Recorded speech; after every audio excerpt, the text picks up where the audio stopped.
मैं सब बराबर हो खड़े हो आप खड़े हो सर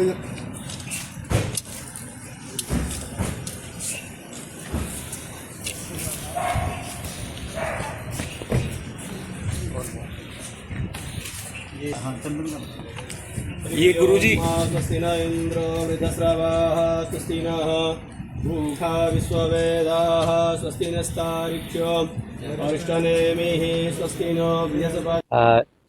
मैं बहुत बहुत आभार भी व्यक्त करना चाहूँगा हमारे राज सिंह राठौर जी और हमारे भाटी जी, जिन्होंने बहुत समय से ये सुनियोजित किया इस आगमन को। और एक संस्कार पहचान होती है, सभ्यता, संस्कार, सद आदर्श, वो यदि 100 में से आंकलन करना हो तो मैं 110 नंबर इस परिवार को संस्कार, सभ्यता, संस्कृति, साधु संतों के मर्यादाएं,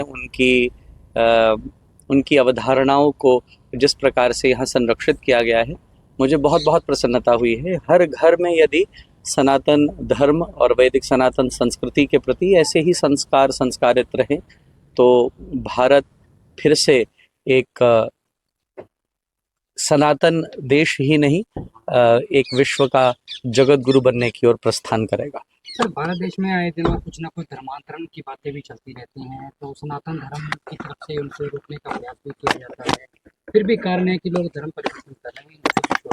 भगवद गीता में भगवान कृष्ण कहते हैं, स्वधर्मे निधनम श्रेय परधर्मो भयावह। स्वधर्म में मरना श्रेयस्कर है, अपितु किसी दूसरे धर्म को अपनाने के लिए।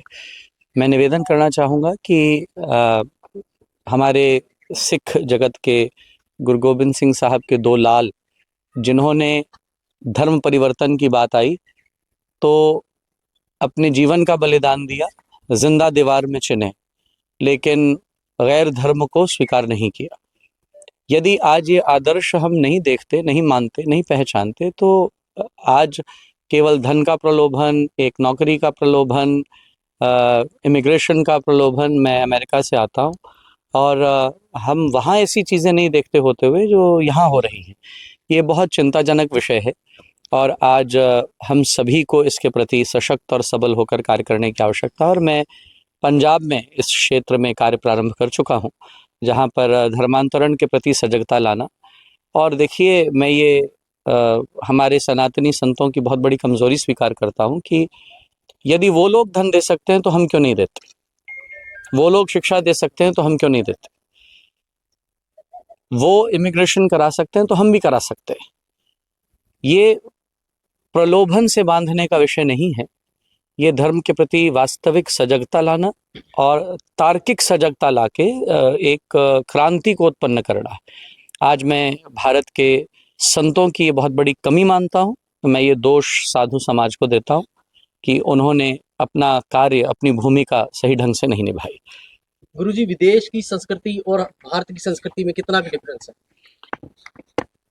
देखिए, ऐसा है कि भारत जिन मुद्दों से आज जूझ रहा है, परदेश उन मुद्दों से ऊपर उठ चुका है।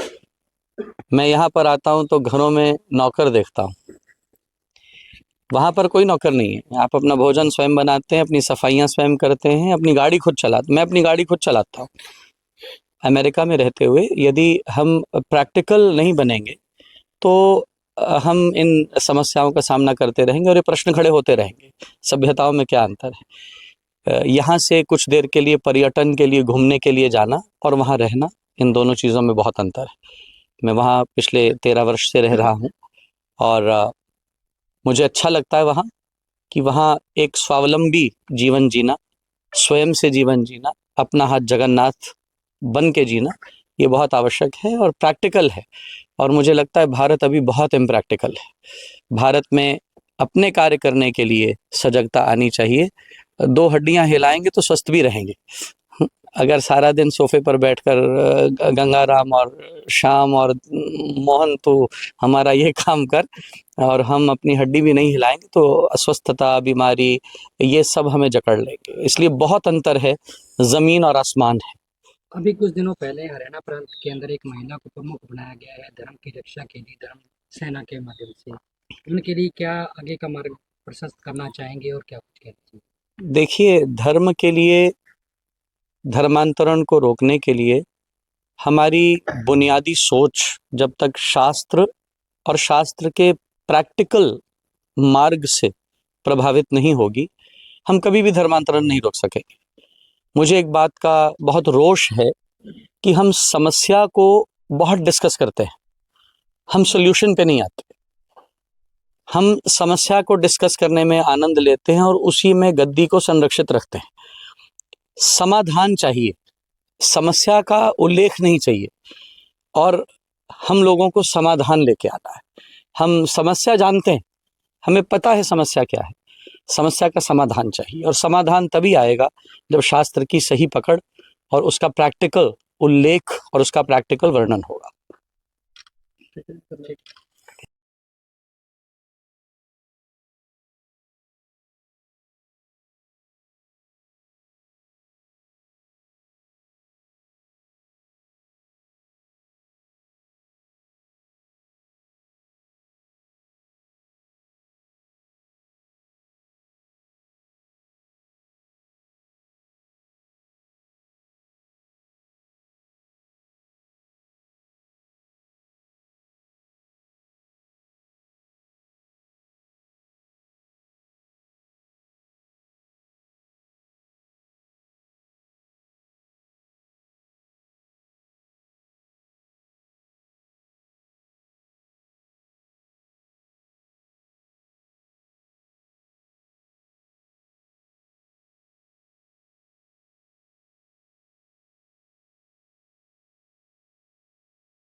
चलो।